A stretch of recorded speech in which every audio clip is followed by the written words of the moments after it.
Jadi Alhamdulillah, insyaAllah sekali lagi malam ini kita diberikan peluang untuk bersama-sama bagi menghadiri Usrah Ilmuwan yang akan disampaikan oleh Profesor Datuk Dr. Kamarul Azizi Ibrahim, pengerusi Kluster Sains dan Pembangunan Mampan Naduah Ilmuwan ABIM. Jadi malam ini kita akan teruskan dengan tajuk Sains Propulsi Antara Dunia dan Angkasa. Jadi tanpa buang masa, saya jemput Prof untuk membentangkan tajuk pada malam ini. Dipersilakan. Terima kasih Fatin. Itulah kita ni dah ubah hari. Jadi kadang-kadang agak-agak semua. Saya pun hampir lupa. Walaupun kita dah tukar hari Senin. Bismillahirrahmanirrahim. Alhamdulillahirabbil alamin wassalatu wassalamu ala asyrafil anbiya'i wal mursalin wa ala alihi wa sahbihi ajma'in. Assalamualaikum warahmatullahi wabarakatuh. Terima kasih kepada Pak Nik kerana sudi bersama-sama dengan kita pada malam ini. Walaupun topik kita pada malam ini adalah agak sains sikit berbanding dengan normal. Yang sebenarnya dia sains pun tak berapa banyak sains pun. Kerana apa yang saya nak bincangkan ialah kerana bulan ini famous dengan bulan Isra' dan Mi'raj. Bulan Isra' dan Mi'raj. Di mana kita dapati Rasulullah telah travel daripada Mekah ke Baitul Maqdis dan terus kepada Sidratul Muntaha. Dan yang interestingnya bila kita lihat pergerakan Rasulullah tersebut dia naik satu mengikut tafsiran naik seekor binatang tetapi bila saya cuba ikut membaca hadis-hadis asalnya, saya dapati dia bukan cakap binatang macam yang sebenarnya. Dia sebut situ menaiki satu kilat, satu kilat. Dan Rasulullah menceritakan besar, orang kata, saya lebih suka guna spaceship Besar spaceship dia tu dia kata lebih besar daripada keldai dan lebih kecil daripada bengal. Jadi dia between yang tu. Jadi apa yang saya nak bincangkan ialah keunikan di sini sebagai ahli sains kita tahu bahawa propulsion ini ialah tenaga yang kita perlu untuk bergerak di atas muka bumi ini berbeza dengan tenaga yang diperlukan untuk bergerak di angkasa. Mengapa perkara itu kita akan bincang kemudian. Tetapi the interestingnya bagi Rasulullah kita dapati bahawa Allah memberitahu kepada kita semua ahli sains bahawa tak perlu. Kita boleh menggunakan sistem propulsi yang sama iaitu di dunia dan juga di akhirat ataupun untuk pergi ke angkasa. Jadi saya telah buat kajian dari segi sains yang ada pada masa ini. Baru saya jumpa, rupanya memang possible. Dari bukanlah maknanya kita nak mengesahkan apa yang Rasulullah lakukan, tetapi menunjukkan kepada kita bahawa Allah telah beritahu kepada kita bahawa bukannya mengikut pandangan semasa. Pandangan semasa sekarang ni, kita kalau gunakan sistem propulsi di dunia, bila kita nak pergi ke angkasa, kita tak boleh guna propulsi yang sama. Itu adalah the common kefahaman sekarang ni dalam bidang sains. Jadi di sini saya sebagai orang Islam melihat bahawa rupanya sebagaimana yang kita ketahui Al-Quran itu adalah satu mukjizat dan dia memberitahu kepada kita tak usah berfikir macam tu. Dengan perkataan lain, kita jangan berfikir macam orang kafir. Jadi kita kena ikut apa yang dinyatakan dalam Al-Quran, dalam Isra' Mi'raj, bahawa Rasulullah telah menggunakan satu sistem, satu propulsi punya sistem yang ulama kita panggil sebagai burak. Dan gambaran yang selalu digunakan iaitu kuda yang berkepak apa semua itu tak betul sebenarnya. Saya baca boleh katakan banyaklah hadis untuk melihat bagaimana description burak ini. Nanti saya akan tunjukkan bahawa descriptionnya almost the same macam sistem propulsi yang saya akan terangkan nanti. Almost the same adakah ini satu sistem yang ganjil? Tidak. Kita dapati masa ini ahli-ahli sains terutama ahli-ahli sains angkasa agak teruja dengan perkara ini. Tapi itulah malangnya kita ni orang Islam, kita teruja sama dengan orang kafir yang baru tahu. wah kita dah tahu perkara ni 1400 tahun yang lalu. Malangnya ialah kita terlampau terikut dengan kuda yang berkepak yang sebenarnya itu bukan. Itulah dia ceritanya untuk kali ini ya. Jadi kita nampak ya betapa pentingnya untuk apa orang kata ahli sains dan Quran ini duduk sekali dan mempelajari banyak ya benda daripada Al-Quran itu supaya kita boleh menjadi advance ya dalam bidang sains ni. Banyak dalam Al-Quran tu memberitahu kita cara-cara ya untuk melakukannya yang apa orang kata pada zaman ini masih ya tidak sampai lagi ke tahap itu. Okey. Okey, sorry lah mukadimah dia panjang sikit kerana bagi saya ini memang unik lah sebagai ahli sains ya, saya dapati perkara ini perlu kita faham. So, ini sains propulsi angkasa bukan dunia ataupun science of propulsion, science space isn't earth ya, yang itu adalah understanding ya, kefahaman pada masa kini. Jadi kita dapati ya dalam sistem penjarakan ya, mana jarak ni ya, ataupun distance paling kecil sekali ya sebagai ahli sains ya, saya kata paling kecil ialah apa yang kita panggil sebagai Planck's, kepanjangan Planck ya, kepanjangan Planck's. Jadi ini pun diukurkan oleh Encik Planck ni, dia dapati paling pendek ya, ini ni paling pendek dalam dunia ni ialah 10 kuasa tolak 35 meter. Itu ukuran dia. Dan memang so far tak ada siapa boleh buktilah sama ada orang Islam ke orang kafir ke orang tak boleh fikir. Tak boleh. Yang mengukur lebih kecil lagi daripada 10 kuasa tolak 35 meter. Dan ini ya, kita menggunakan istilah kuantum. Ya. Kita menggunakan istilah kuantum ya, dalam sains. Jadi bentuk-bentuk kuantum ni banyaklah. Yang famous sekali yang kita selalu sebut ialah elektron. Jadi elektronnya, dia punya dimensi dia adalah 10 kuasa tolak 16 meter. Itu dia dimensi dia. Dan manusia sendiri katakanlah adalah lebih kurang 10 meter lah. Lebih kurang ya. Ataupun pendek lagi lah. Ada yang lebih pendek lagi. Itu. Dan bumi ni adalah 10 kuasa tolak 10 kuasa 7 meter. Dan solar system kita adalah 10 kuasa 13. Galaksi lebih kurang 10 kuasa 20. Dan dari segi pengukuran ya, yang menggunakan teleskop Hubble, kita boleh ukur ya sampai ke angkasa tu sebanyak 10 kuasa 25 meter. Lebih daripada tu tak boleh dah. Kita tak ada alat yang boleh ukur beyond itu, melebihi daripada 10 kuasa 25 meter.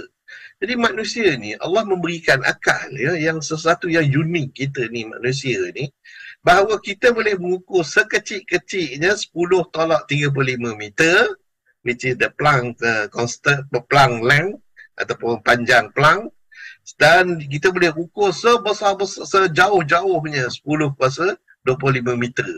Itulah dia kebolehan manusia.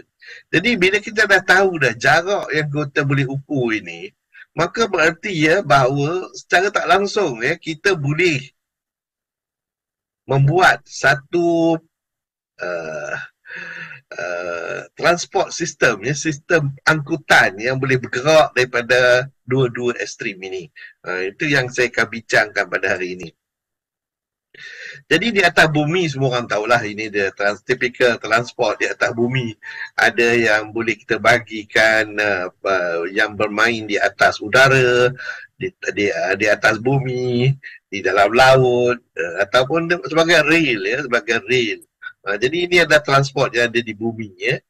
Dan kalaulah kita nak tengok dari segi history dia, ya, kita akan mula lebih kurang before Christ lagi.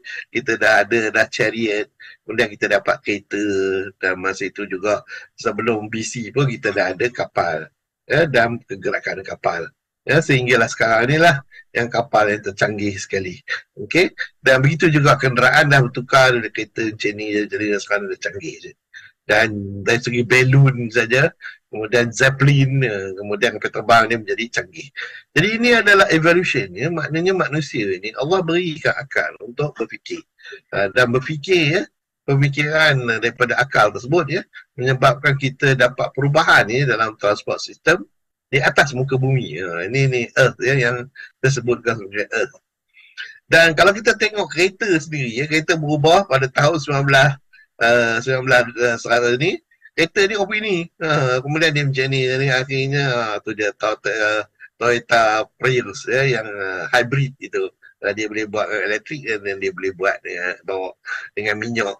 Begitu juga ya, ataupun Toyota Camry ya, pun begitu juga. Jadi kita dapati perubahannya tu, ini kereta tu bentuk dia pun berubah, dan lain-lain, warna dia pun berubah sebenarnya kalau nak lihat dari seperti apa yang berlaku. Jadi apakah dia ya, pasal kita ni membincang mengenai sains, jadi apakah dia daya-daya yang bertindak ke atas transportation ni? Kerana kita perlu faham ya, bahawa kereta dan apa yang kita lihat sebelum ini ya, kenderaan, kapal dan semuanya ni ya, yang kita lihat ya, sebagai contoh ni, di udara, di darat dan di laut, semuanya ya memerlukan sistem propulsi ya, dia memerlukan satu sistem untuk menggerak dia ke depan. Dan mengapakah ini berlaku ialah kerana kita dapati ya bahawa adanya daya-daya ya, yang bertindak ya, ke atas alat-alat ini ataupun kenderaan-kenderaan ini. Ini yang kita nak bincang sekarang ya, supaya kita faham dan menentukan apakah dia macam mana, apakah daya-daya yang kita perlu atasi ya, supaya kita boleh bergerak ya, sama ada ke kiri atau ke kanan, kanan ke kiri, ke atas ke bawah ke, dan lain lagi. Jadi dalam transport system ni ya, sama ada kita operate dekat bumi, dekat air atau dekat udara, dan juga kat space ya, yang saya akan bincangkan nanti juga dekat space. Dan tumpuan kita lebih pada space. Kita akan dapati ada beberapa daya yang kita akan tiap kali akan sebut. Pertama adalah lift, iaitu perasaan terangkat ya, itu lift. Drag iaitu satu perasaan yang menyekat kita daripada bergerak ke depan. Dan friction iaitu apabila dua ya, jisim ya, bersentuhan dan dia menahan satu jisim bergerak ke depan. Dan juga thrust dan gravity ya. Thrust ini pun juga ialah apabila kita pergi ke udara, maka kita mesti ada thrust untuk bergerak. Dan gravity ialah apabila kita makan buat apa yang jatuh atas kepala kita. Itu adalah gravity. Maknanya apa-apa saja yang ada kat udara, dia akan jatuh ke bawah. Dan itu adalah gravity. Jadi apa yang kita lakukan ialah kita kena counter ya. Setengah tu kita kena counter, setengah tu kita kena enhance kan, kita kena tambahkan dia, barulah kita boleh bergerak ke depan. Jadi perubahan inilah yang menentukan kelajuan kita ya, kelajuan yang kita akan pergi. Okey. So tapi adakah kita nampak daya-daya ni? Tak nampak. Inilah dia masalahnya. Bila tak nampak tu, kita ada setengah orang kata, kalau tak nampak mana tak ada. Tak. Ya, sebenarnya ada. Dan oleh kerana kita realize ni awal-awal lagi ya, kerana itu kita membuat kapal, kita membuat kereta dan lain-lain lagi. Jadi cara mudahnya ialah seperti berikut. Katakanlah kita ada satu kotak. Jadi daya itu ialah sama ada daya itu kita push untuk menolak kotak itu ataupun kita tarik kotak itu. Itu adalah daya ya, itu dah nama dia daya. So daya itu ialah menarik ataupun menolak. Ini paling simple. Tapi apa yang saya nak tunjukkan ya, bahawa ada beberapa daya yang penting ya, terutama dalam sistem angkutan ini. Pertama ialah gravity. Gravity, apa saja yang ada di atas muka bumi ini, maka dia akan jatuh. Dia akan jatuh ke bumi. Kalau dia balik tempat tinggi, dia akan jatuh ke bumi. Ya, itu adalah disebabkan oleh daya gravity. Dan bagi setiap jisim ya, setiap bahan, setiap entity ya, dia ada punya jisim. Dan jisim tersebut apabila dikenakan gravity, kita akan dapat berat dia. Dan dia akan dapat berat dia. Maknanya dia ada berat. Tapi jisim itu sendiri tak ada berat sebenarnya. Jisim itu adalah entity ya, satu entity yang tak ada berat. Tetapi tindakan daripada gravity, kita akan dapat berat. Okey. Dan friction ialah apabila kita ada dua bahan yang bersentuhan di antara satu sama lain. Jadi apabila kita tolak kata ke depan, maka akan ada friction yang menahan dia supaya jangan bergerak ke depan. Okey. Dan air resistant juga ada, iaitu ini kita lihat ya apabila kita bermain wow dan bermain kite dan lain-lain, maka kita akan dapati adanya air resistant ya. Kalau tidak dia takkan maintain ya berada di atas udara tersebut. Dan upthrust ialah apabila kita katakanlah ya, kita nak minum air, kita tekan dengan tangan kita air yang di dalam gelas tersebut ya, kita akan dapati ada sesuatu yang melawan tangan kita tersebut. Itu dinamakan upthrust ya, upthrust. Jadi ini memang kita akan rasa tersebut ya, apabila kita ambil air. So dalam Al-Quran dia ceritakan ya bahawa pengangkutan yang mula-mula sekali ialah haiwan ya. Ini disebut dalam surah An'am ayat 142. A'udzubillahi minasyaitonirrajim. Wa minal an'ami khamulatan wa farsha kulu mimma razaqakumullahu wa la tattabi'u khutuwati syaitan innahu lakum aduwwum mubin. Dan di antara haiwan-haiwan itu ada yang dijadikan pengangkutan beban dan ada pula untuk disembelih. Makanlah rezeki yang diberikan Allah kepadamu dan janganlah kamu mengikut langkah-langkah syaitan. Sesungguhnya syaitan itu musuh yang nyata bagimu.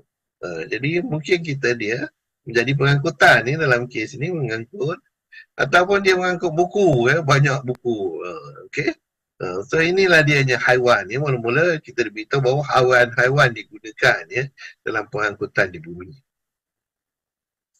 Kemudian disebutkan juga ialah kapal ya, di mana I think cerita yang famous ialah kita cerita Nabi Musa. Okey. Jadi panjang ya ayat ini. Dan dialah Tuhan yang menjadikan kamu dapat berjalan di daratan dan berlayar di lautan sehingga ketika kamu berada di dalam kapal dan meluncur, kapal itu membawa orang yang berada di dalamnya dengan tiupan angin yang baik. Dia tengok angin meniup dan mereka bergembira kerana tiba-tiba datangnya ini Nabi Nuh ya, gelombang dan menimpanya dari segenap penjuru dan mereka mengira telah terkepung bahaya, maka mereka berdoa dengan ikhlas, jika engkau selamatkan kami, maka pastilah kami termasuk orang-orang yang bersyukur. Itu kapal ya. Dan yang interestingnya yang lagi satu ialah Nabi Sulaiman. Nabi Sulaiman ni dia akan bergerak ya dengan menggunakan angin. Pergerakannya di waktu pagi sama dengan perjalanan sebulan. Dan perjalanan di waktu petang sama dengan perjalanan 1 bulan juga. Jadi mengikut saya baca dia punya tafsir dia, kebanyakan tafsir dia, yang sebenarnya dia menggunakan jet ya, dia menggunakan jet ya. Jadi kita sebagai ahli fizik ya, memang tahulah kita manipulate angin tersebut dan kita keluarkan dia pada satu bahagian, kita masuk dalam satu bahagian dan kemudian kita ubahkan dia dengan menggunakan petrol dan kita bakar dan dia akan keluar dengan angin yang lebih kuat ya. Jadi ini ada propulsi jet ya. Dalam surah As-Sabah disebut mengenai perkara ini. Dan disebutkan dalam Al-Quran dalam surah Sabah ayat 12. Jadi maknanya zaman Nabi Sulaiman dah ada jet.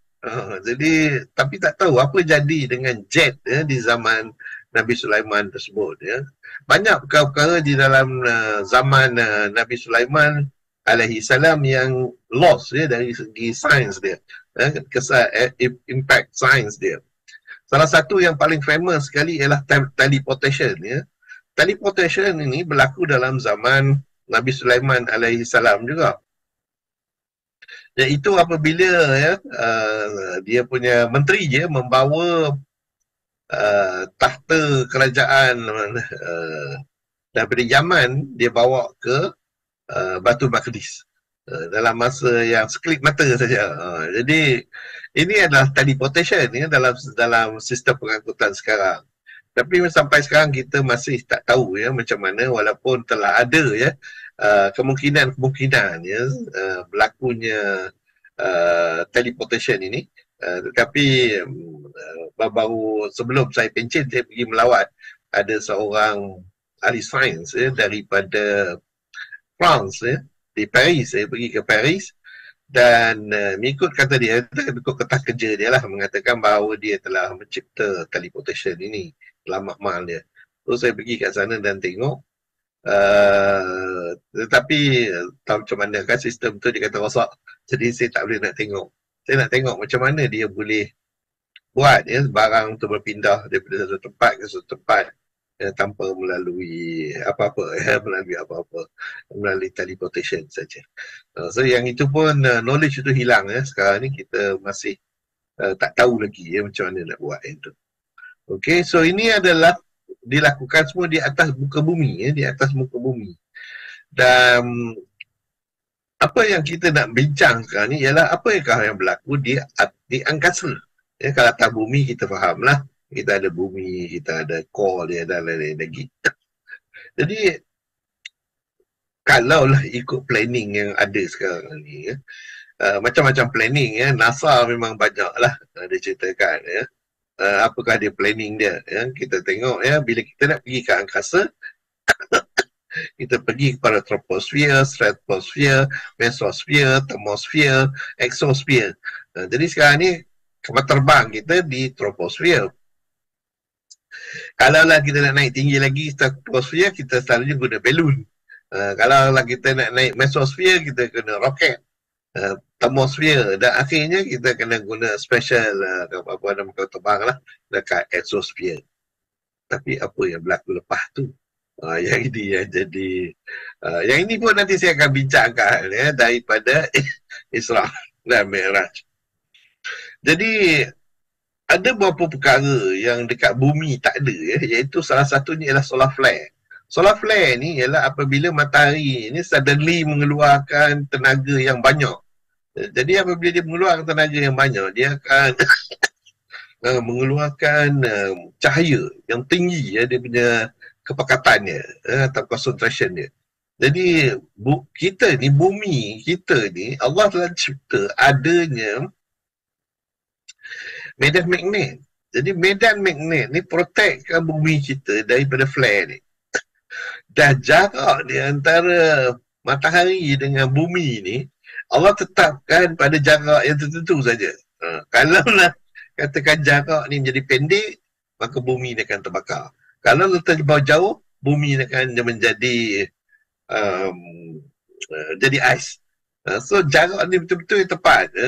Tapi malahan saya tak bawa dari segi tak dapat tunjuk hari ni ya. Ni adalah maklumat yang biasanya kita ajar lah dalam tahun 1 fizik ya, pelajaran fizik. Okey. Jadi ini adalah solar flare. Jadi solar flare ni memang kita nampak lah. Memang cantik lah kalau pada waktu malam ni, terutama di bahagian Norway, tempat sana kita akan nampak aurora ni, aurora. Memang cantik lah. Kalau siapa yang ada peluang pergi Norway nanti, pergilah tengok aurora di langit. Bermacam-macam warna ada.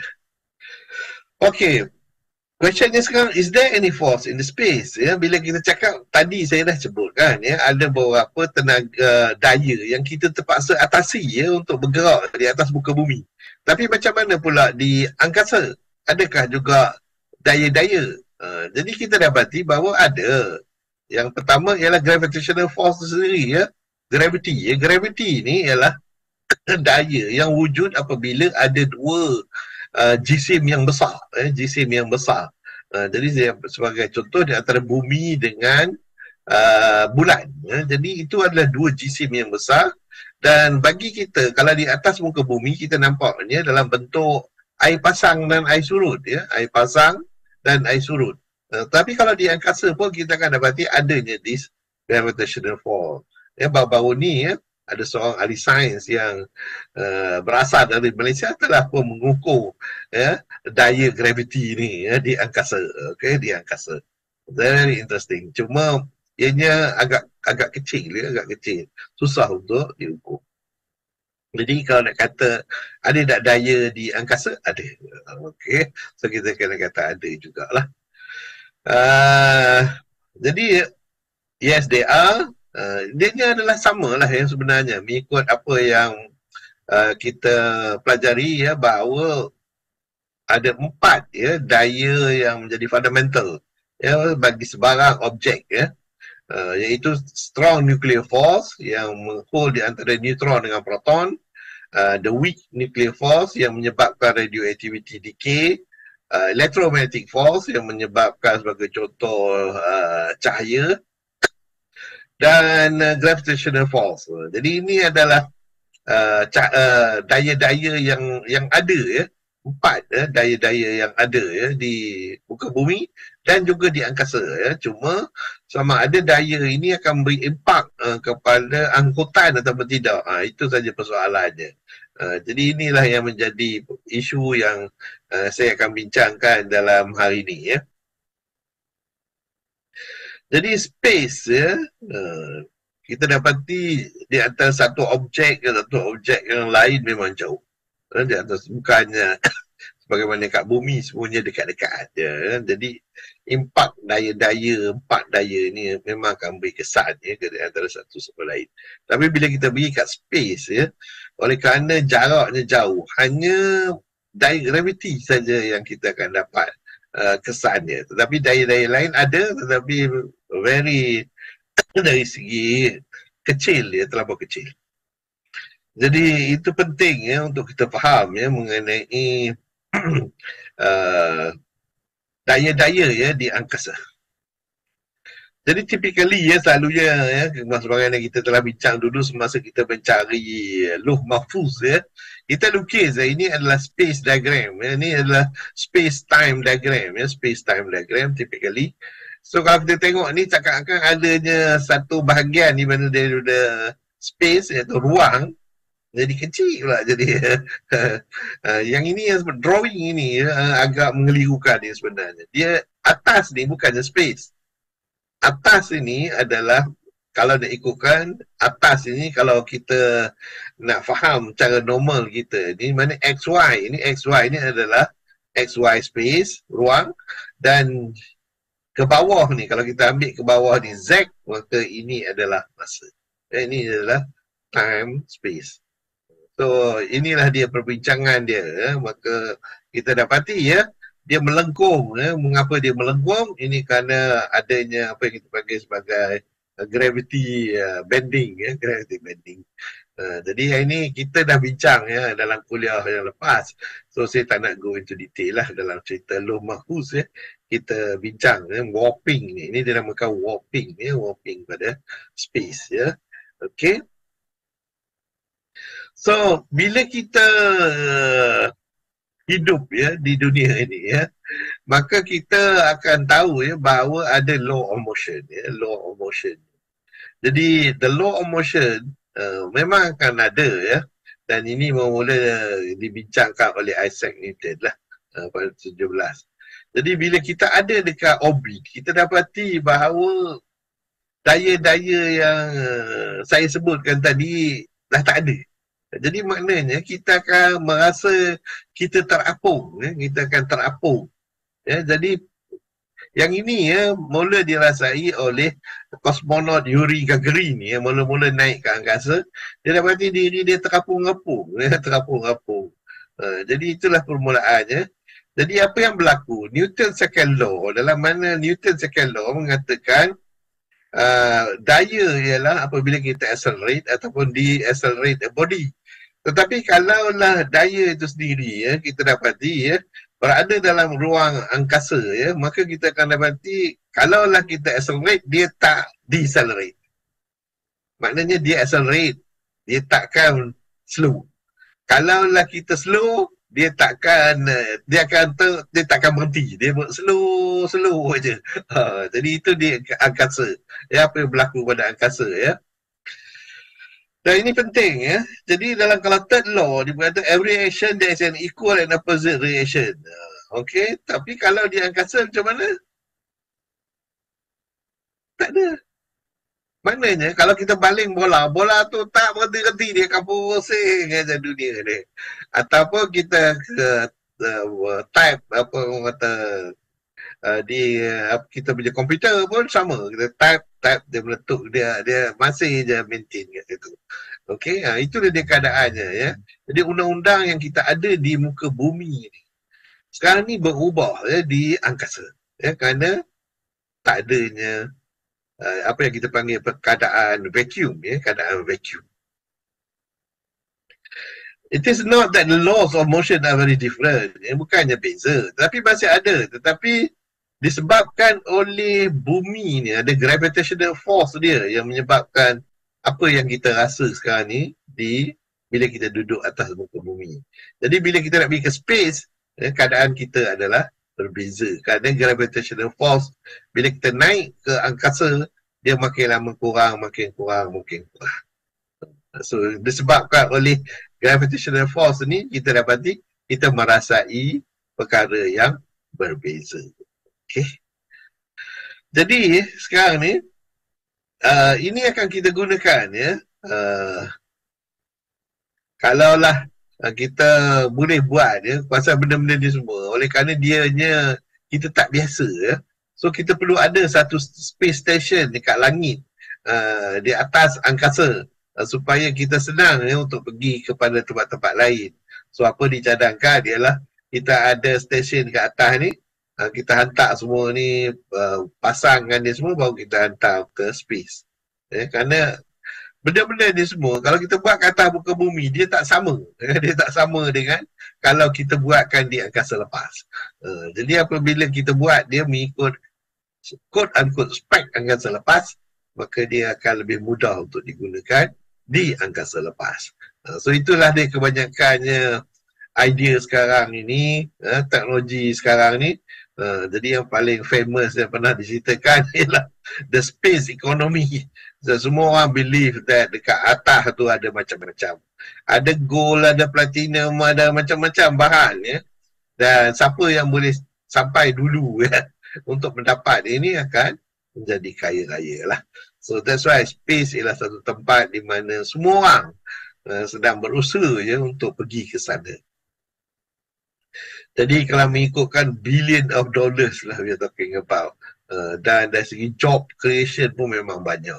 Jadi ini satu area yang kita patut masuk sama ya dalam perkara ini. So kalau macam US, dia dah ada lah dia punya kapal terbang. Tengok ni kapal terbang US, orang ni duduk kat sini je. Lain tu semua adalah dia punya propulsion system. So dalam space punya advancement ini ada macam-macam perkara lah. Kita kena fikir, ada yang buat space taxi ya, macam-macam lah bentuk yang diadakan ya pada masa ini. So oleh kerana bila kita pergi ke space itu, gravity tak ada ya, jadi badan kita tak boleh expose. Jadi tengok dia buat seperti ini ya, supaya kita boleh duduk dalam ni dan merasa selesa ya, banding dengan expose ya di udara. Tu ada macam baju lah macam baju ni, kerana human body ni ya, kalaulah kita duduk lama, kalaulah space travel itu at near light, apa jadi? Kita akan dapati ya, badan kita ni hanya boleh tahan 3 hingga 5 time Earth acceleration. Maknanya 3 kali 9.8 meter per saat. Itu paling laju lah. Itu dinamakan G ya, 1G, 5G. Jadi manusia ni atas dari 5G dia pensan. Dia tak boleh lah ya, kerana dia tak tahan ya, dia tak tahan. Badan manusia ni dicipta oleh Allah ya, supaya tahan sampai 5G sahaja. Okay. And bukan itu saja ya, stres pada badan itu juga akan menyebabkan kita perlu ya ada satu yang memprotekkan ya, terutama jantung kita dan lain-lain lagi. Jadi memang kita dah ada dah teknologi untuk perkara ini semua. Okay. So apakah ada propulsion system yang kita boleh gunakan? Oleh kerana sekarang ni dekat space ya, oleh kerana gravity dia tak apa tinggi ya, jadi apa sistem yang kita boleh gunakan? Adakah kita boleh guna jet? Tak boleh ya, pasal jet ya berasaskan kepada udara ya. Jadi kalaulah kita nak guna udara, dekat space tak ada udara ya, hanya ada vacuum. Jadi dengan itu jet tak boleh gunakan. Adakah kita nak gunakan steam engine pun tak boleh gunakan ya, kerana sama juga ya perkaranya. Jadi kita kena gunakan roket ya, plasma, electromagnetic propulsion, light propulsion, antimatter spacecraft, fusion propulsion dan ion ya. Saya akan cerita satu-satu. Mengapa kita perlu ini semua? Ya, kerana matahari itu sendiri adalah 8.32 light. Maknanya kalau kita nak pergi ke matahari, kita perlu kalau kita menggunakan kelajuan cahaya, ya, kita perlu lebih kurang 8 minit. Kalau nak pergi ke Mercury, lebih kurang 5 minit. Kalau nak pergi ke Venus, 7 minit. Kalau nak pergi ke bulan, lebih kurang 1 minit. Nak pergi ke Mars, 4 minit. Itu pun kelajuan cahaya, ya, cahaya. Dan Jupiter dan lain lagi lah, sampailah kalau kita nak pergi ke tempat-tempat luar, galaksi apa semua, mungkin akan mengambil masa yang lebih panjang lagi. Jadi ini semua sistem ni, ya, kita akan cuba jadikan dia, kelajuan dia sehingga melebihi cahaya, ya, melebihi cahaya. Barulah kita boleh pergi. Kalau tidak, nak pergi Jupiter pun kita hampir ambil 34 minit dan lain-lain lagi. Okey. Jadi dalam surah An-Nahl ayat 79, Allah berfirman, tidakkah mereka merhatikan burung-burung yang dimudahkan terbang melayang-layang di angkasa? Tiada yang menahan mereka dari jatuh melainkan Allah. Sesungguhnya pada demikian tempat terdapat tanda-tanda bukti kuasaan Allah. Jadi kalau kita tengok burung ni, bila dia terbang, mengapa dia boleh terbang macam ni? Ya, ini kerana Allah telah cipta graviti. Ya, kerana graviti itu ada. Kalau tak ada graviti, burung ni dia tak boleh terbang macam ni. Ya, begitu juga dalam surah wahai kelompok jin dan manusia dalam surah Ar-Rahman. Kalau engkau ingin menembus langit dan bumi, maka tembuslah hanya melalui dengan menggunakan sultan. Ya, sultan di sini ialah kekuatan. So macam Superman, dia ada kekuatan, dia terbang tu. Tapi kita kena bagi kekuatan, barulah kita boleh tembus lagi. Jadi ini adalah hint-hint, ya, dalam Al-Quran yang kita perlu sebagai ahli sains, ya, menggunakannya untuk kita lakukan kalaulah kita ingin pergi ke angkasa lepas. Jadi roket. Roket ni apa yang kita lakukan ialah kita bakar, ya, bahan bakar, dan apabila terkeluar saja bahan bakar ni, dia akan menyebabkan thrust. Jadi thrust, ingat ada thrust yang kita bincangkan tadi, iaitu salah satu daya yang ada. Jadi thrust ni berjalan, ya, perlu diingatkan, ya, di angkasa lepas tak ada udara, jadi dia akan terus je berjalan. Jadi ini lagi satu contoh. Ini dia orang biasa duduk kat sini dan fuel di kat sini dan kita bakar dia. Jadi thrust dia tu ke depan. Dia ada lift, dia ada weight, dia ada drag. Tapi oleh kerana angkasa lepas, weight itu tak ada, jadi tak ada isu ni. So weight itu agak rendah di sini, ya. Okay. Dan kalau kita menggunakan ion propulsion pun boleh, iaitu dengan kita mencipta ion dan kita tembakkan ion tu supaya dia keluar, pun boleh bergerak, ya, kalau di angkasa lepas. Dan kita dapati, ya, kalau kita menggunakan bahan kimia, kita boleh dapat sampai 1000 thrust Newton. Kalau guna nuklear, antimatter, kita boleh pun sama juga. Tetapi kalau kita guna yang lain-lain tu, ion ke, dia tak berapa jauh. Ini electric propulsion. Electric propulsion ni paling tinggi ialah menggunakan magnetik. Itu adalah paling jauh. Lepas tu tak boleh. Jadi kalau kita betul-betul nak pergi, ya, ke angkasa lepas, ini kita perlu cari bahan kimia ataupun dengan menggunakan metal dengan antimatter. Oh, itu satu perkara yang pening lah. Sampai sekarang pun nak cari antimatter pun tak boleh. Tak tahu pun kat mana. Ini adalah plasma propulsion, contoh plasma propulsion. Jadi konsep dia sama macam roket, ya, di mana dia akan tembak keluar dan itu akan menyebabkan thrust untuk dia bergerak ke depan. Okey.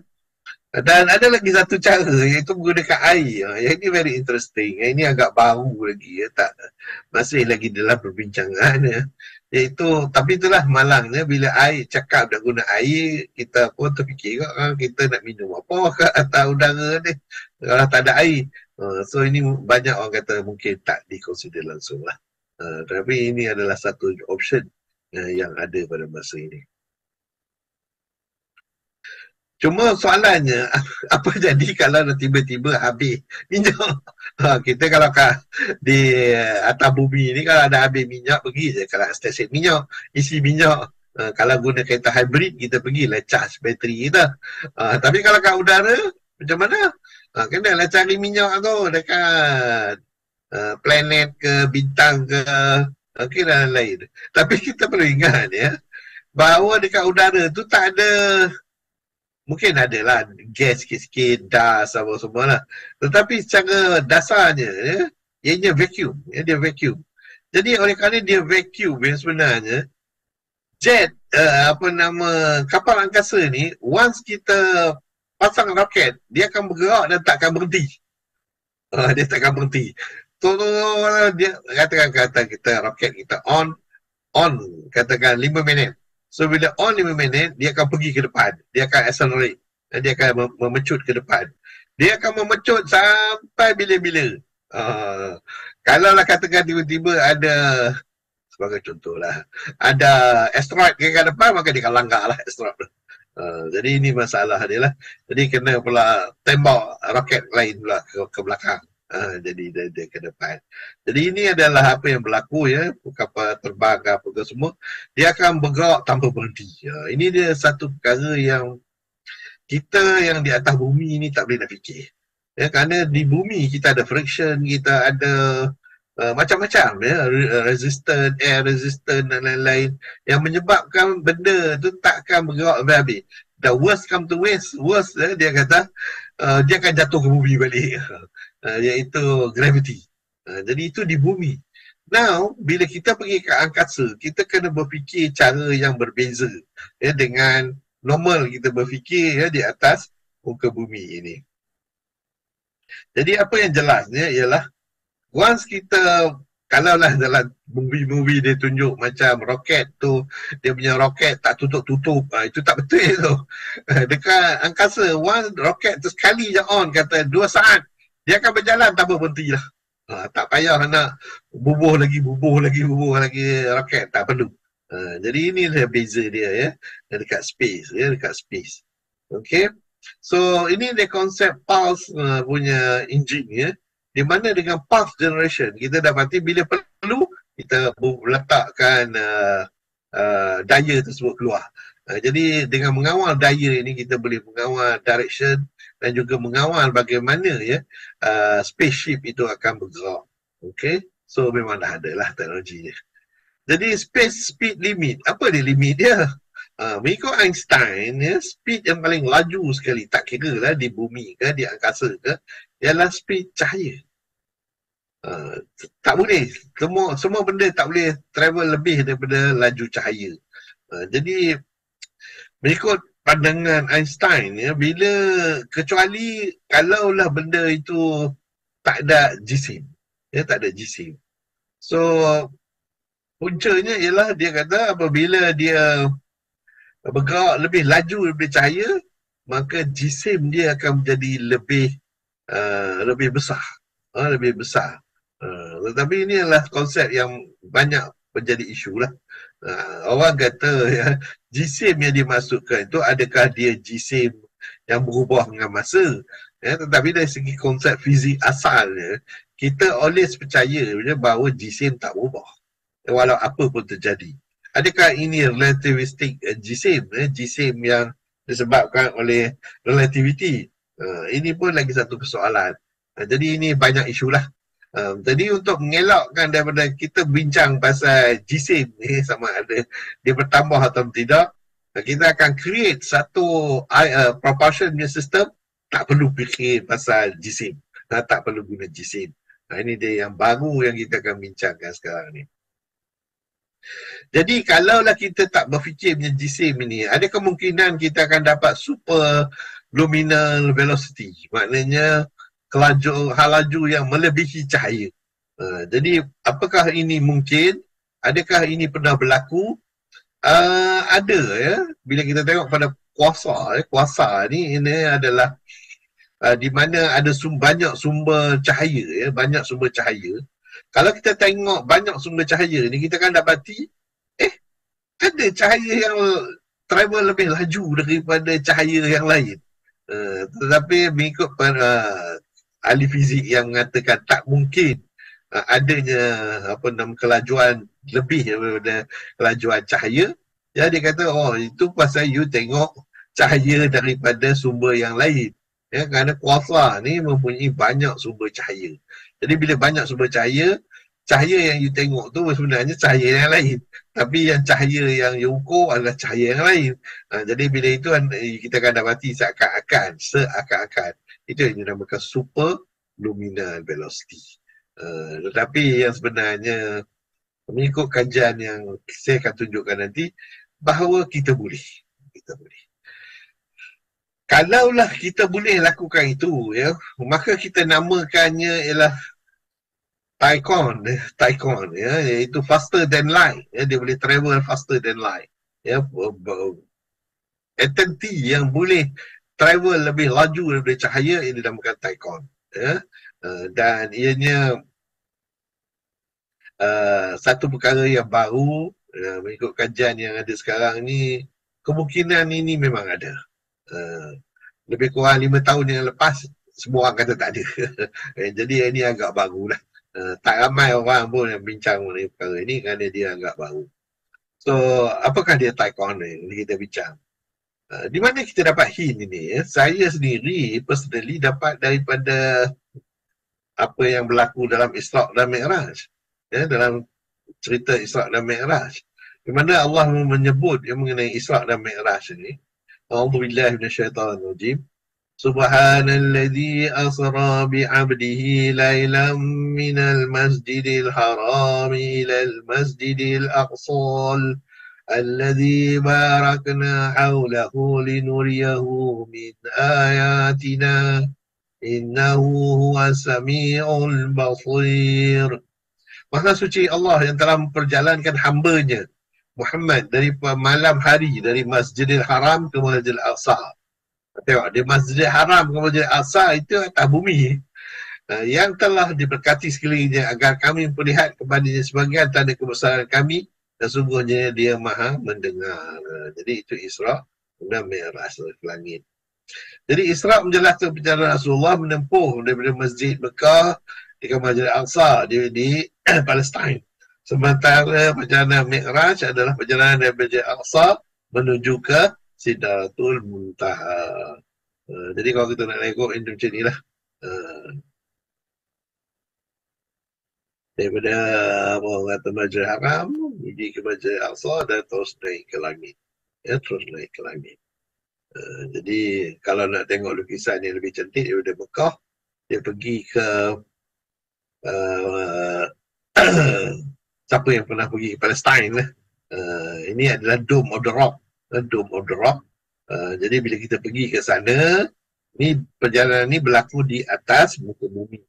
Dan kemudian ni dia akan naik daripada Dome of the Rock ni, naik terus naik ke atas. Ke Sidratul Muntaha. Okey. Dan ini adalah perjalanan angkasa. Dan pastikan ya bahawa dia tengok lukisan zaman dulu ya, dia menganggapkannya sebagai satu kuda ya, macam kuda. Jadi kuda ni pergi meloncat ke sini dan terus naik ke atas. Dan oleh kerana dia menggunakan sistem propulsion yang sama ya, sini pun menggunakan kuda dan sini pun dia menggunakan kuda. Kalaulah kuda lah. Tetapi bukan kuda ya. Dia ini adalah buraq ya, buraq. Jadi untuk propulsion itu ya, Nabi kalau ada satu hadis ya menceritakan mengenai perkara ini, di mana ketika aku berada di sisi Kaabah antara tidur dan bangun, dia kata ada dua lelaki datang. So daripada situ ya, dia ambil sebuah penjana dari emas yang dipenuhi dengan hikmah dan iman, lalu dadanya dibelah dan dimasukkan apa orang kata dengan hikmah dan keimanan. Jadi dia akan pergi ya. Kalau ulama kata ini menunjukkan ya bahawa apa hikmahnya, bahawa Rasulullah bila dia jumpa Allah ya, perlu diingatkan ya, bila Allah pergi dari bila Nabi Muhammad SAW pergi daripada Masjid Aqsa ke Sidratul Muntaha, dia akan berjumpa dengan Allah. Jadi hati dia itu mesti bersih dan suci. Jadi kita pun sama juga lah. Kalau kita ingin mencintai Allah, which is the topik yang akan datang ini, kita kena bersihkan hati kita dan lain-lain lagi. Itu kita akan bincang nantilah. Nanti kita bincang dari segi tersebut ya, bagaimana untuk prepare ourselves ya, untuk berjumpa dengan Allah. So begitu jugalah nak pergi haji pun kita sepatutnya pergi ke rumah Allah, maka kita kena bersih diri kita. Jadi barulah kita akan mendapat keberkatan untuk ke sana. Jadi borak ni apa? Ni dia soalan ni. Lalu dibawa kepadaku binatang yang berwarna putih. Dia lebih kecil dari bigai, binatang hasil kahwin silang antara kuda dan keldai, dan lebih besar dari keldai. Itu dinamakan borak.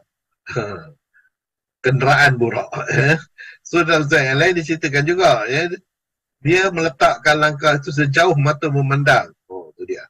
Itu dia borak. Dan so kalau nak tengok, alat yang saya akan introducekan ini adalah seperti ini.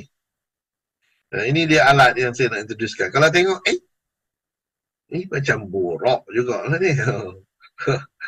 Berpandai, dan ini kalau kita tengok secara keseluruhannya, kalau dia seperti yang mana dilaksanakan, ini adalah sistem propulsion yang saya nak tunjukkan sini. So dia akan hampir-hampir macam borak. Kalau kita tengok lagi, diceritakannya borak ni dalam bahasa Arab berarti putih sebenarnya dan cepat dan dia seperti kilat jadi itu adalah takrifannya dan dia panjang punggungnya panjang dan langkahnya adalah sepanjang mata memandang. Jadi kalau kita tengok ini konsep-konsep borak ni dia bukannya kuda dia bukan kuda, cuma dari segi saiz dia cerita saiz dia. Jadi kalaulah kita anggapkan ini jadi borak ni dia kata macam kilat. Ni dia kilat memancar jatuh ke bawah. Ataupun seperti ini kilat dia seperti kilat. So dengan kuda jauh tak ada rupa langsung tak ada rupa langsung. So saya tak tahulah macam mana orang yang bercerita benda ni. Ataupun seperti kuda ni tak ada pun rupa dia, mungkin kaki dia pun dia bercahaya sikit-sikit. Jadi nampak sangat tak ada dari sudut sains. Tapi yang ini ini macam cahaya kilat tu. Itu dia. Ini dia alat yang saya akan ceritakan nanti bagaimana satu alat ni yang boleh memecut sehingga melebihi cahaya. Melebihi cahaya. Ataupun dalam bentuk dia ni macam bulat macam ni. Dia akan pergi daripada sini ke sini. Dia macam bulat. Ini description. Ni panjang dia tu. Panjang dia. Jadi apa orang kata Rasulullah duduk dalam ni dengan mungkin malaikat ke ikut sebelah dia. Itu dia borak yang kita nak describekan. Okay. So we are talking about space-time. Space-time. Jadi kalaulah kita boleh kawal the space-time di mana saya telah mula introduce space-time dulu. Ingat tak? Kita bincang mengenai space-time berdasarkan kepada relativity Einstein. Jadi kita boleh create distortion dalam space-time itu yang di mana kita boleh buat apa yang kita panggil sebagai warp drive. Warp drive. Jadi dia je adalah seperti satu bubble. Satu bubble. Iaitu Bible apa lupa okay. Jadi apa yang berlaku ialah dia seperti bubble lah. Ini dia bubble. Jadi kapal terbang kita duduk kat dalam tu. Duduk kat dalam. Jadi kalau nak ikut dia sebenarnya macam ni. Ini adalah contoh berdasarkan kepada description bubble tetapi dia seperti ni. Di bahagian depan ini adalah time space time, di mana space time tu dia bengkokkan ke sini dan dia bengkokkan ke bawah. Jadi dengan itu dia boleh berjalan dengan agak laju melebihi laju cahaya. Okey. Dan dia akan create apa yang kita panggil sebagai negative energy dekat sini ada negative energy, dekat sini ialah positive energy. Jadi positif, negatif dia akan menjadi laju. Okay? Because, ingat tak? Bila saya sebut bahawa adanya melengkung ke bawah itu ialah masa. Dan yang flat ni, XY axis ini, sebelum dia melengkung itu adalah space. Space, time. Jadi ada time bawah. Jadi bila kita katakan dia ke bawah ni, maknanya time dia akan menjadi cepat dan yang ini jadi slow. Ini cepat masa, slow masa. Dia kawal dari segi time, time dilation. Ini dinamakan dalam bahasa, dalam fizik, sebagai time dilation, maknanya kita boleh ubah masa, boleh ubah masa. Jadi adanya negatif energy, jadi ini yang selalu menjadi persoalan. Bolehkah kita buat negatif energy? Yang sebenarnya boleh, yang sebenarnya. Sebagai contoh, ni dia, kita akan pergi spaceship daripada sini terus ke sini, ataupun kita create space itu, ruang tersebut, di mana ini akan berlaku. Jadi ada distortion tu. Yang ini yang dikatakan tu, distortion. Jadi distortion ini akan menyebabkan kapal terbang ini bergerak dengan lebih laju daripada cahaya. Jadi di mana kita pernah belajar benda ini? Ini pun saya telah bincangkan pada ceramah saya yang lalu, iaitu Kashmiri Effect. Kashmiri Effect ni kita dah tahu dah, iaitu apa namanya, dua plate diletakkan, maka kita akan dapati dia akan menyebabkan Kashmiri Effect ni. Dia itu ada wujudnya apa yang kita panggil sebagai negative energy. Jadi maknanya Kashmiri Effect ni boleh buat negative energy. Ini negatif, ini positif. Ada negatif, ada positif. Ataupun dalam sudut energy density, kita akan dapati seperti berikut. Kat tengah ni low, kat luar ni high. Itu nama dia Kashmiri Effect. Kashmir Effect. Dan memang ini dah kita tahu lama dah sebagai ahli fizik. So, kalaulah dalam biasanya negatif ini, kita buat bending macam ni, ke bawah kita dapatkan kinetic energy. Tetapi kita boleh buat perkara yang sama dengan menggunakan Kashmiri punya ni, dengan create apa yang kita pakai warp bubble. Jadi dengan itu kita ada bubble kat sini, membentuk satu, ada Einstein-Rosen bridge ni, dan jadi wormhole, supaya boleh kita bergerak daripada satu space-time dengan space-time yang lagi satu.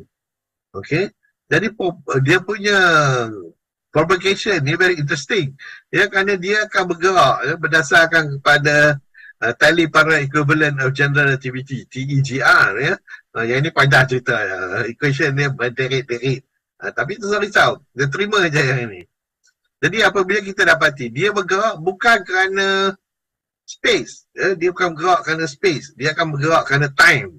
Ini dia akan time travel sebenarnya, berdasarkan dilation of time, perubahan masa.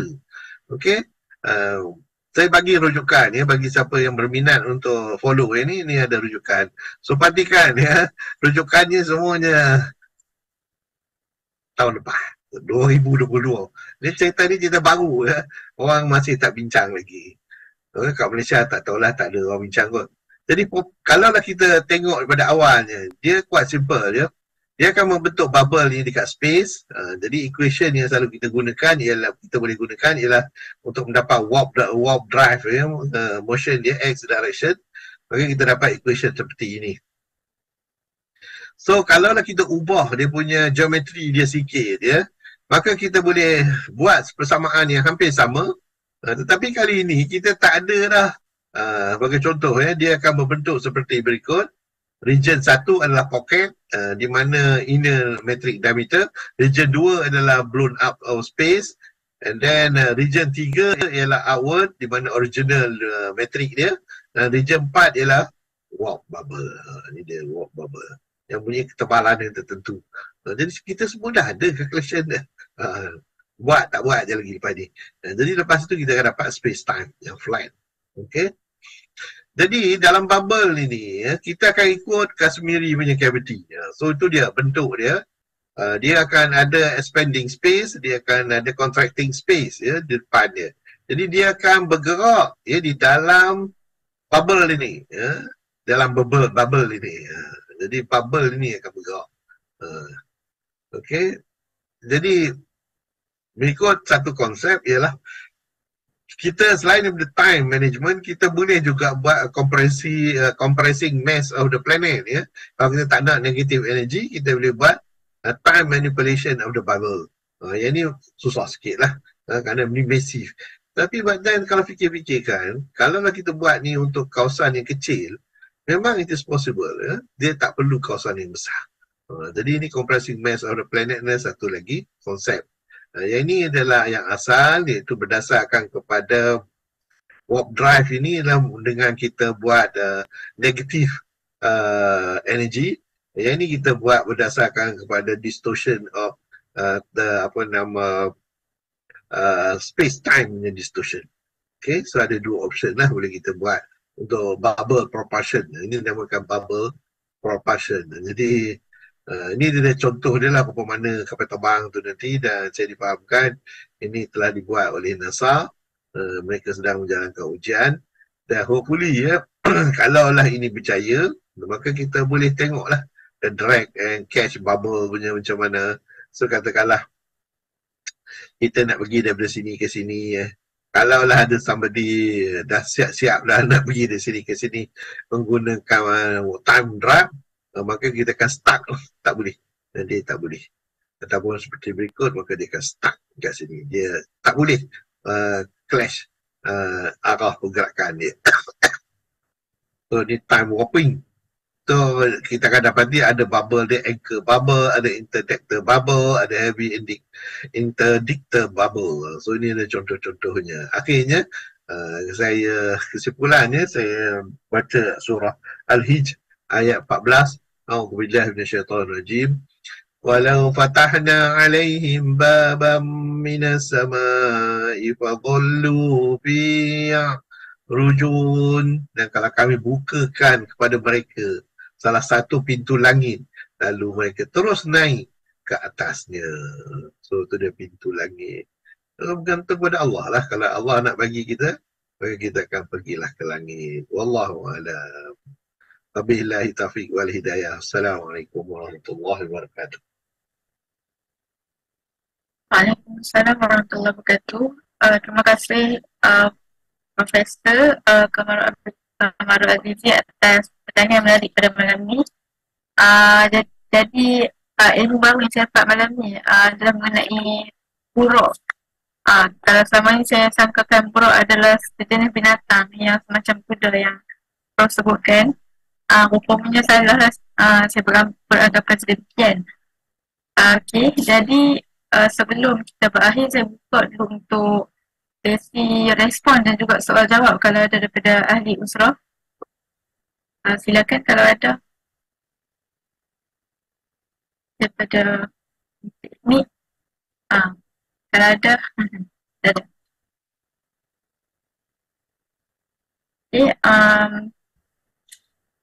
kalau bolehlah nak, tapi panjang cerita Isra' Mi'raj ni, nanti kan tak tidur. Tapi yalah, yang penting kekuasaan Allah pula yang Allah nak tunjukkan dari segi, kan selalu kita kata kun fayakun, kan, jadi maka jadilah. So disitulah kuasa cahaya dan kuasa yang boleh melepasi graviti dan juga keadaan yang sudah tidak ada lagi graviti di angkasa itu. Itu sebenarnya yang saya fikir yang ingin Allah nyatakan. Maknanya aku boleh buat hanya dengan kun fayakun. Benda itu boleh terjadi. Dan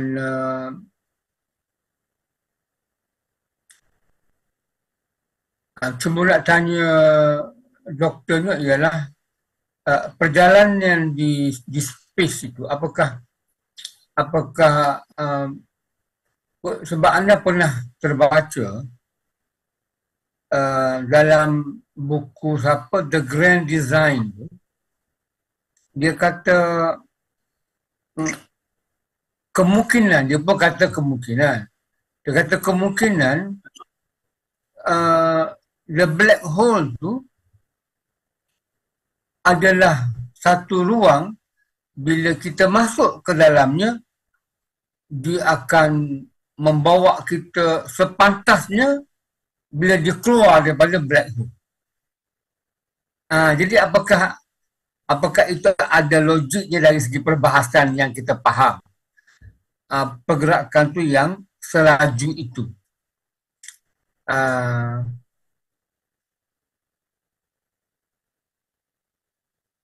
Dan yang keduanya, bila Rasulullah sallallahu alaihi wasallam turun daripada Sidratul Muntaha tu, apakah dengan kaedah yang sama ataupun kan dia turun pun turun ke Masjid Al-Aqsa dulu, kan, barulah ke Mekah. Ada mengambil route yang sama, kan, gitu. Rasa sekadar itulah, kan. Terima kasih banyak. Wassalamualaikum. Terima kasih Pak Nik. Yang mengenai wormhole tu, itu pandangan 5 tahun yang lalu. Kita dah ahli sains fizik dah anggap tak betul. Kadang bila kita masuk ke dalam wormhole, kita akan jadi kosong. Bila kita jadi kosong tu maknanya semua orang akan mati. Because dia nullified. So sekarang ni konsepnya ialah wormhole ini tak boleh di-achieve kecuali apa orang kata kita tak nullifykan dia.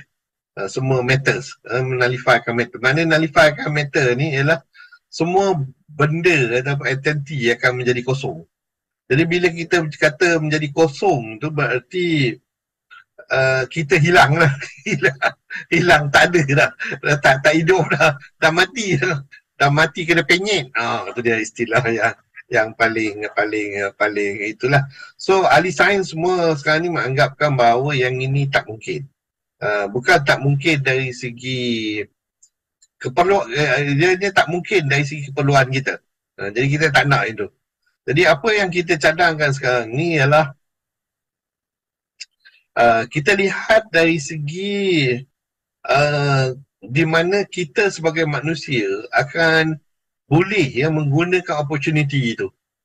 Cuma itulah dalam cerita saya tadi interesting Pak Nik duk cakap kita ikut jalan sama ke kita ikut jalan lain. Ya sebenarnya kalau mengikut hadis kita ikut jalan sama.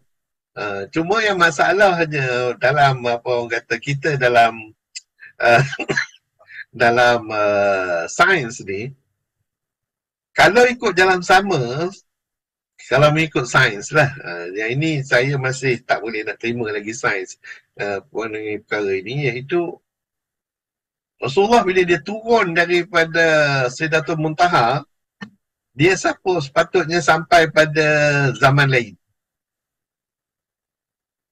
So dalam Einstein-nya teori, dia kata bahawa kalaulah seseorang tu travel mengikut halaju cahaya, dia akan mengalami apa yang kita panggil sebagai time dilation. Maknanya masa akan berubah. Maksud saya macam ni. Katakanlah dia berada di Masjid Aqsa. Pak Nik katakan naik ke Sidratul Muntaha. Bila Pak Nik naik ke atas tu, umur saya dah makin lama makin tua. By the time Pak Nik balik, saya mungkin dah mati. Kalaulah kelajuan itu melebihi cahaya. So saya berdasarkan kepada ini, berdasarkan kepada apa orang kata teori yang teori Einstein ni, kita nampak dia dah ada flaw. Dan memang saya dah nampak ada beberapa flaw dalam dia dari segi pengiraan dia. Tetapi saya masih tak boleh nak buatkan dia stabil. Dalam fizik kita katakan dia stabil dari segi pengiraan dia tu. Kerana kalau mengikut Isra' dan Mi'raj, tak berlaku time dilation ni. Dan ini adalah satu konsep yang original, yang pada dasarnya kita akan beritahu bahawa Einstein itu salah. Orang Jew dia salah. And kita ada buktikan dia, kita ada bukti kita dengan cerita Isra' dan Mi'raj. Dalam Isra' dan Mi'raj, dia naik ke atas, itu dia patah balik ikut jalan sama. Jadi sepatutnya kalau ikut Einstein, Rasulullah turun, dia tak jumpa dah orang sama. Dia akan jumpa orang lain dah. Orang mungkin cucu-cucu cicit-cicit dia. Tetapi tidak. Sebenarnya kita ketahui apabila again lah, kalau nak explain kun fayakun tak ada masalah lah. Dia boleh jadi senang je. Tetapi dari sudut ahli sains, ini jelas Allah memberitahu kepada kita bahawa Einsteinnya theory of time dilation tu tak betul. Tak betul. Jadi kita ni orang Muslim, ahli saintis, dah diberitahu oleh Allah time dilation tak betul. Pasal apa kita tak kaji dan buktikan? Jadi sekarang ni kita buang nama Einstein, mungkin buang nama Pornik sebagai teori space time. Macam mana Pornik? Wallahualam. Betul lah, benda tu Masya Allah kan suatu, ialah satu studi baru lah bagi sains kan, yang dia belum tahu. Ya. Maknanya the new dimension of time, space and movement, gitu kan. Minta Haji Fuad lah itu mengkaji.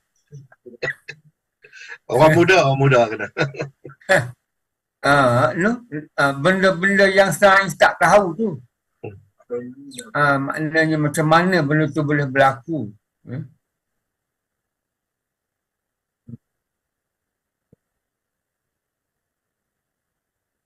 Okay, terima kasih.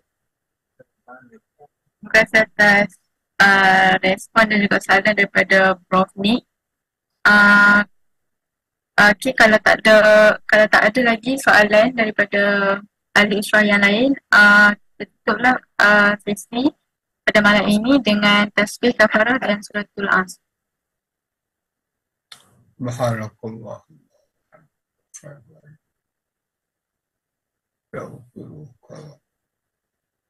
Jadi saya ucapkan terima kasih kepada Prof atas pembentangan yang menarik pada malam ini dan juga terima kasih kepada para ahli usrah yang hadir pada malam ini. InsyaAllah kita jumpa lagi pada minggu hadapan dengan tajuk Science of Affection, mengenai sains kasih sayang mengejar cinta pada waktu yang sama dan masa yang sama, insyaAllah. Waktu yang sama dan tarikh yang sama. Sekian, terima kasih dan Assalamualaikum warahmatullahi wabarakatuh. Waalaikumsalam.